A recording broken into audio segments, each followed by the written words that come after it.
حضرت عمر بن عبدالعزیز رحمت اللہ تعالی علیہ نے آواز دی اپنی بیٹی کا، بیٹی پانی کا گلاس لاؤ.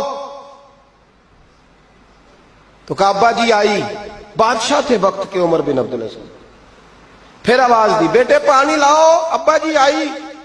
تیسری آواز دی بیٹے پانی لاؤ. کیوں نہیں لا رہی؟ اتنی دیر سے آوازیں دے رہا ہوں. تو جناب عمر بن عبدالعزیز کی بیوی پانی کا گلاس لے کے آئی. تو کہا میں ساری دنیا سے بڑھ کے بیٹی سے پیار کرتا ہوں تو وہ پانی بھی نہیں لا سکتی، تو کیوں آئی ہے؟ وہ کدھر ہے؟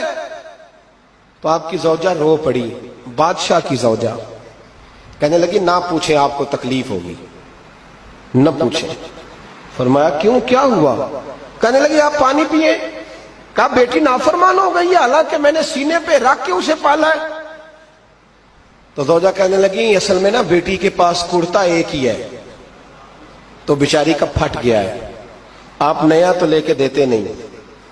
تو وہ اگر پھٹے کرتے سے آپ کے سامنے آتی تو اسے شرم آ رہی تھی، تو وہ اندر بیٹھ کے کرتا سی رہی ہے، سل جائے گا تو آ جائے. کپڑے بھی پورے نہیں.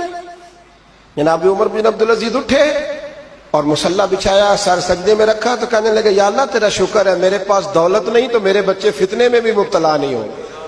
اگر مجھ سے پیار کریں گے تو میری ذات سے کریں گے، میری جیب سے نہیں کریں گے.